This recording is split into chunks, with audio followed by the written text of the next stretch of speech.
We're gonna go into all the key factors that a shot putter, discus thrower, hammer thrower, javelin thrower can utilize to peak as a competitor. And we're gonna start right now.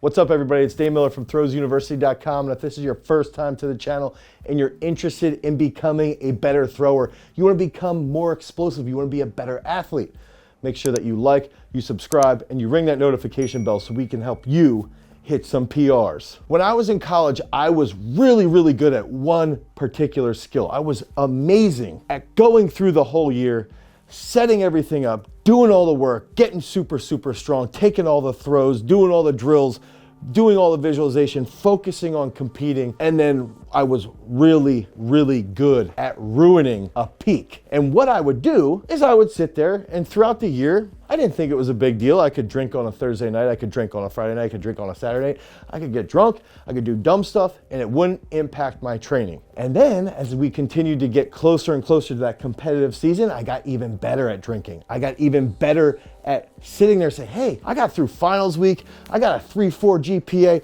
I got my religious studies degree right here. I am going to crush it this Big Ten season. I can't wait. And I wouldn't have class, so I could drink a little bit more. I could drink on a Wednesday night, I could drink on a Thursday night, I could drink on a Friday night, I could drink on a Saturday night, and then Big Tens would come and I would just choke. So this is a true personal story that I was very good at ruining my peak. And so taking that step back as I matured until I was about 32 years old, when I started to realize, all right, what could I have done better? And what could athletes today, what could throwers do today to improve their peak? And that first big step that throwers can do is to understand the role of the goals and the role that distractions play in impacting goals. And so if you're a thrower in college, or if you're a post-collegiate thrower, if you're a high school thrower, it's understanding what distractions can do to your goals. If you have a goal to go out and hit a PR, if you have a goal to go out and just drop monster bombs, you have to be internal. You have to recognize who you are internally and what those goals are, and realize that 99% of people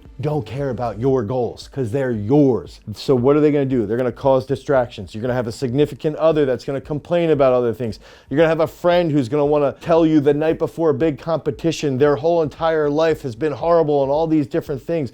You're gonna have a parent or a teacher or somebody else just shove all this negativity on you, and then that's going to lead to, hey, another buddy wants you to come out and go drinking, and another buddy wants to DM you on Instagram or Snapchat or whatever it is that you want to do, and you're going to be completely distracted. You're not going to go to bed till 3 in the morning. You're going to wake up the next day at 7. You're going to have 4 hours of sleep. You're going to feel like crap, and you're going to go to your meet, and you're not going to throw far. So all of these external distractions have a negative impact on your goals because it's outside influence. So as a thrower, as an athlete, you have to take those distractions and throw them out the window and realize that the only thing that you can impact is your goal. The only thing that you can control is yourself. You can't be distracted by the weather. You can't be distracted by your training partner. You can't be distracted by negative things over here. You cannot be impacted by other outside influences because it's your goal and that's the only thing that matters. So that first key factor behind peaking as a thrower is taking those distractions, shoving them away, and being positive and only focusing on your goals, your impact on yourself, the routine that you have set in place. And that's where we're gonna head into is, what is that routine to being a champion? And that's that next key factor is, you are a thrower. You are an athlete who is guided by a coach, hopefully, right? And so you can sit there and say, all right, I don't have to worry about the lifts. I don't have to worry about strength training because I already know what I have to do when I get into the weight room. I don't have to worry about throwing. I only have to execute my throws the way my coach wants me to execute them. I only have to move the way my coach wants me to move. My routine should be entirely based around if I'm in school, getting good grades and treating others well and being a good human being. And then that secondary factor is being the best possible thrower that you can be. That's it. Your whole routine should be based around being the best possible thrower that you can be.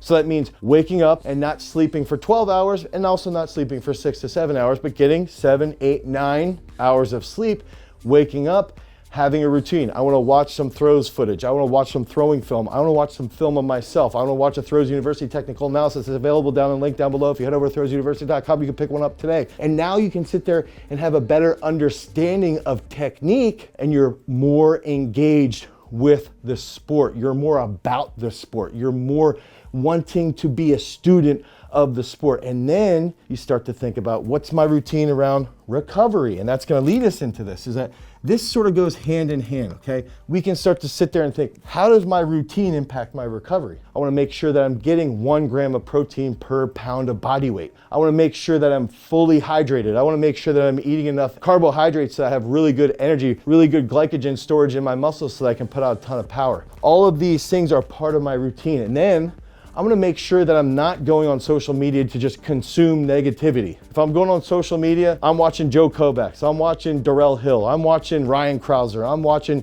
Daniil Thomas Dodd. I'm watching all these different world-class athletes who participate in social media, and I just wanna watch what they're doing because I wanna take what they're doing and learn from them. That's part of your routine. I wanna make sure I'm eating enough meals so that I feel good throughout the day. I wanna make sure that I'm doing my mobility so that while I'm doing my mobility, I can visualize my throws. And then that leads us into our training. And now as we head into training, we know as an athlete, all we have to do is focus on throwing, focus on executing the way our coach wants us to execute, focus on doing the strength work the way our coach wants us to do the strength work, focus on the external factors the way we want to focus on the external factors to get rid of those distractions, focus on that recovery, focus on that daily routine.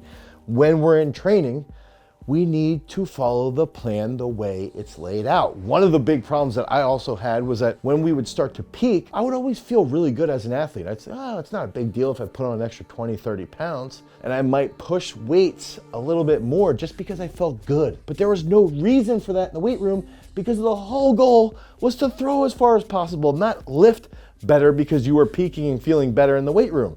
Okay, so it's important to realize where that comes into play, and then you take your routine that you might be utilizing inside of a competition and you start to practice that routine that you have inside of a competition when you're in training. You start to use that mantra that you've created. You start to use those icons in the physical gear. You start to use the rituals behind competing inside your practice, inside your communication with your coach. You let your coach know your goals. You let your coach know what you're saying, what you're doing in your warm-ups.